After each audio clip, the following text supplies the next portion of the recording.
नमस्कार दोस्तों, आज की वीडियो में हम करेंट से प्रश्न लेकर आए हैं। देखते हैं प्रश्नों को। पहला प्रश्न है कि कार्बन तटस्थता का तात्पर्य है। तो कार्बन तटस्थता का तात्पर्य में 5 विकल्प दिए गए हैं। बीपीएससी के जो क्वेश्चंस पूछने के पैटर्न है उसमें 5 विकल्प दिए जाते हैं। तो उसमें पहला विकल्प है कि एक निर्धारित तिथि तक मानव जनित वार्षिक कार्बन डाइऑक्साइड गैस उत्सर्जन को शून्य के स्तर पर लेकर आना। विकल्प बी 1.5 के स्तर तक लेकर आना, सी 0.5 के स्तर तक लेकर आना, डी में 2.5 के स्तर तक लेकर आना। यह विकल्प है। तो इस कार्बन तटस्थता का तात्पर्य पूछा जा रहा है आपसे। कार्बन तटस्थता का तात्पर्य पूछा जा रहा है आपसे। इस कारण से इस टेक्निकल टर्म्स की परिभाषा तो बस ए हो गई भैया। इसका उत्तर तो सीधे ए हो जाएगा कि शून्य के स्तर पर लेकर आना। ठीक है, अभी COP26 जो हुआ है उसमें कई देशों ने इस बात को लेकर प्रस्ताव किया है कि भाई इसको शून्य के स्तर पर लाया जाए। कोई 2050 तक लेके आने की बात कर रहा है, कोई 2070 तक लेकर आने की बात कर रहा है। ये कितना प्रैक्टिकल है ये तो आने वाला समय बताएगा। लेकिन कार्बन तटस्थता का मतलब होगा कि मानव जनित वार्षिक कार्बन डाइऑक्साइड गैस उत्सर्जन को शून्य के स्तर पर लेकर जाना। ठीक है, तो ये पहले क्वेश्चन का आंसर ए हो जाएगा, ध्यान रखेंगे आप। दूसरा जो क्वेश्चन है कि वर्तमान में दुनिया का दूसरा सबसे बड़ा जलवायु प्रदूषक देश, यहां पूछा जा रहा है दूसरा सबसे बड़ा जलवायु प्रदूषक देश पूछा जा रहा है आपसे। जलवायु प्रदूषक देश, ठीक है, आपसे पूछा जा रहा है। तो वर्तमान में दुनिया का दूसरा सबसे बड़ा जलवायु प्रदूषक देश अगर आपसे पूछे तो उत्तर आप अमेरिका लेंगे। क्योंकि जहां तक जलवायु प्रदूषक देश का बात है, ब्राजील का स्थान 1 नंबर पे आता है। ठीक, 3 नंबर पे स्थान चीन का आता है, 4 नंबर पे स्थान ब्राजील का आता है। तो अमेरिका इसमें दूसरे नंबर पे आएगा। क्वेश्चन आपसे क्या पूछ रहा है? दूसरा सबसे बड़ा जलवायु प्रदूषक देश। तो पहला तो ब्राजील आपका हो गया, दूसरा अमेरिका हो गया, तीसरा चीन हो गया, चौथा इंडोनेशिया हो गया। तो इसमें आंसर दूसरा नंबर पूछा, इस कारण से क्या हो जाएगा? अमेरिका हो जाएगा। और आपको लग रहा है कि नहीं सर भारत का स्थान क्या होगा? तो भारत का स्थान तो 7वें नंबर पे है। ठीक है, ये जलवायु प्रदूषक देश अगर पूछे तब। ठीक है, तो आगे हम प्रश्नों पे चलते हैं।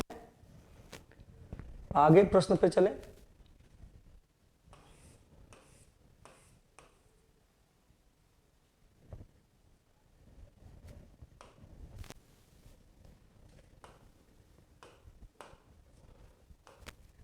तो तीसरा प्रश्न कहता है कि दुनिया का तीसरा सबसे बड़ा कार्बन उत्सर्जक देश यहां पूछा है।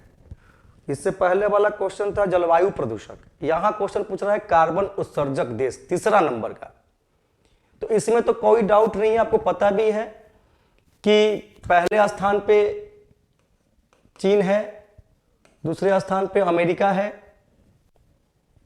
यहां कार्बन उत्सर्जक देश में, और तीसरे स्थान पे भारत है। तो इसके हिसाब से तो विकल्प ई हो जाएगा। इसके हिसाब से विकल्प ई हो जाएगा, क्योंकि पहले स्थान पे चीन है, दूसरे स्थान पे अमेरिका है, तीसरे स्थान पे भारत है। तो यहां पे उत्तर ई हो जाएगा, क्योंकि इसमें भारत कहीं नहीं है। और ध्यान रखिएगा इसका क्रम कैसे बनता है कार्बन उत्सर्जक देशों का, कि पहले स्थान पे तो चलिए आप चीन देख लिए, चलिए दूसरे स्थान पे आप अमेरिका भी देख लिए। तीसरे स्थान को लेकर थोड़ा कंफ्यूजन होता है कि तीसरे स्थान पे किसको रखें, ईयू को रखें, यूरोपीय यूनियन को, और चौथे स्थान पे भारत को रखें। तो इसमें क्या दिक्कत है कि यूरोपीय यूनियन में 27 देश है। नहीं, यूरोपीय यूनियन एक संघ है। तो इसको अगर अगर इस संघ को हटाएं तो भारत का स्थान क्या हो जाता है? तीसरा हो जाता है। तो इस हिसाब से यहां पे तो ई उत्तर हो जाएगा, वैसे भी ई उत्तर हो जाएगा। ठीक है, अब यूरोपीय यूनियन विकल्प ले लेता है तो फिर वहां पे आंसर आप यूरोपीय यूनियन के संदर्भ में, संघ के संदर्भ में ले सकते हैं। लेकिन ऐसे देश पूछ रहा है सिंगल सिंगल, तो भारत ही आंसर होगा इसका। तो यहां पे ई विकल्प उत्तर लिया जाएगा, क्योंकि इसमें अगर भारत होता तो तीसरा स्थान भारत का हम ले सकते थे, इसमें कोई दिक्कत नहीं थी। चौथा प्रश्न बहुत आसान है, कयात है, कहाँ की मुद्रा है? तो ये म्यांमार की मुद्रा है, ध्यान रखेंगे। चौथा डुल्ट्रम भी एक मुद्रा है, कहाँ की मुद्रा है? तो ये भूटान की मुद्रा है, दरअसल ये भूटान की मुद्रा है डुल्ट्रम, भूटान की। तो इस विकल्प में कहीं भूटान नहीं है, इस कारण से उत्तर आप इसका ई ले लेंगे। ठीक है, नेक्स्ट प्रश्न पर चलें।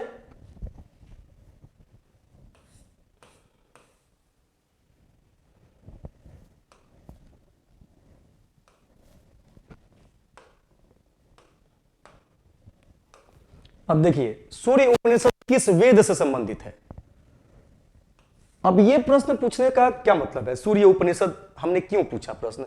दरअसल क्या हुआ कि अभी हाल ही में G20 सम्मेलन हुआ, आपको सुना हुआ, यहाँ इटली में, रोम में। तो वहां से मोदी जी हमारे चले गए, COP26 जो हो रहा था सम्मेलन, आपको ग्लासगो में जो हो रहा था। तो वहां पे जाहिर सी बात है, जलवायु परिवर्तन को लेके पूरा विश्व चिंता में है, उसी को लेके ये वैश्विक बैठक हो रही थी।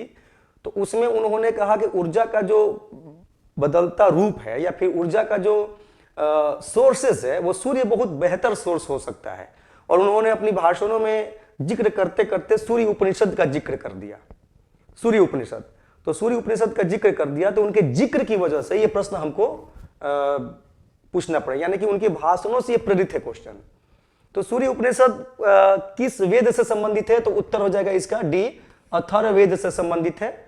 और इसमें कहा गया कि सूर्य ही हमारे हैं, सूर्य ही हमारे चक्षु हैं, और हर चीज की उत्पत्ति सूर्य से हुई है। ठीक है, तो ये दरअसल क्या है कि अगर हम लोग कहते हैं कि नहीं ये कुछ वैज्ञानिक नहीं, अरे समस्त पृथ्वी पर समस्त ऊर्जा का सोर्स तो सूर्य ही है। ठीक है, तो ये बहुत अच्छे तरीके से सॉफ्ट पावर पॉलिसी को वैश्विक स्तर पर लेकर जाना और वहां से विश्व को ये बताना कि ऊर्जा का समस्या का, वैकल्पिक ऊर्जा समस्या का समाधान का जो कॉन्सेप्ट है हमारे वेदों में, सूर्य उपनिषद में दिया हुआ है।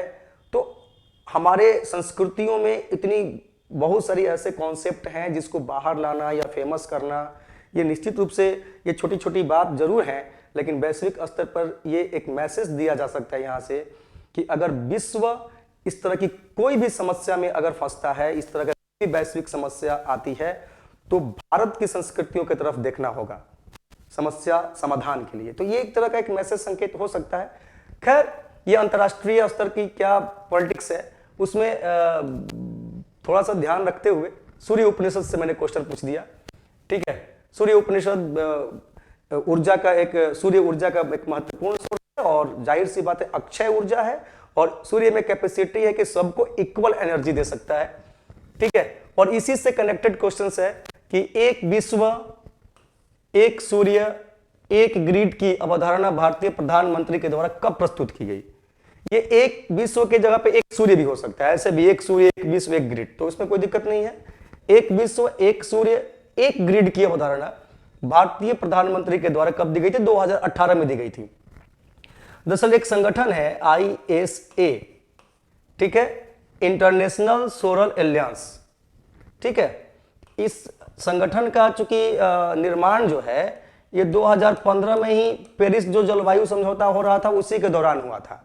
ठीक है, और इसके निर्माण के पीछे भारत और फ्रांस है, और इसका जो हेड क्वार्टर है अभी आपका गुरुग्राम में है। तो इसी के बैठक में प्रधानमंत्री ने एक विश्व एक सूर्य एक ग्रिड की अवधारणा को प्रस्तुत किया था। इस कारण उत्तर ले लीजिएगा 2018। ठीक है, नेक्स्ट क्वेश्चन पर अगर हम आए तो आप देख सकते हैं कि निम्न में से कौन सा देश विश्व का तीसरा सबसे बड़ा ऊर्जा उपभोक्ता देश है? तीसरा सबसे बड़ा उपभोक्ता देश, तो इसमें उत्तर भारत हो जाएगा।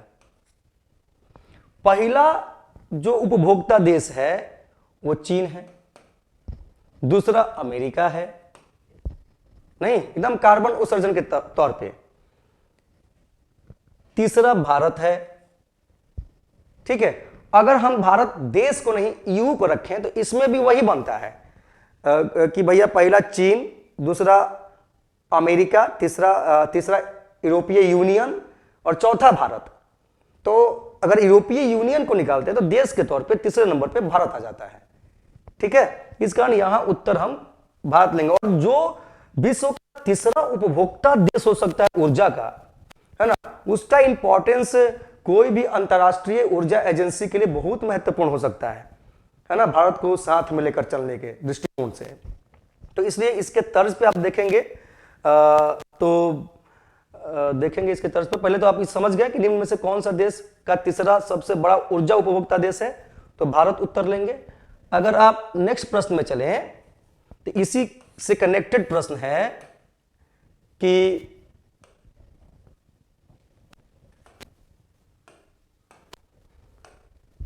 हाल ही में किस अंतरराष्ट्रीय संस्था ने भारत को अस्थायी सदस्य बनाने हेतु आमंत्रित किया है? तो जाहिर सी बात है कि जो देश विश्व का तीसरा सबसे बड़ा उपभोक्ता देश हो सकता है ऊर्जा का, ध्यान रखिएगा मैं यूरोपीय यूनियन को साइड रख रहा हूं, वो एक संघ है 27 देशों का, तो ऐसे तो भारत को हटाएंगे तो तीसरा नंबर पे वही आ जाएगा, चौथे नंबर पे भारत चला जाएगा। ऐसे देश के तौर पे अगर देखें तो तीसरे नंबर पे भारत ही है ऊर्जा उपभोक्ता देशों में। तो देखेंगे कि इस प्रश्न का उससे डायरेक्ट कनेक्टिविटी है भाई। कोई भी वैश्विक संस्थाएं ये सोचेंगी, है ना, ऊर्जा से संबंधित कि जो देश विश्व का तीसरा सबसे बड़ा उपभोक्ता देश है उसको अपने संघ के साथ, अपने एजेंसी के साथ लेके चलना ज्यादा बेहतर रहेगा, है ना, आगे की राह को देखते हुए। तो निश्चित रूप से इस अस्थायी सदस्य बनाने हेतु भारत के लिए जो आमंत्रित करेगा वो अंतरराष्ट्रीय ऊर्जा एजेंसी, इसकी स्थापना 1974 में हुई थी, ध्यान रखिएगा।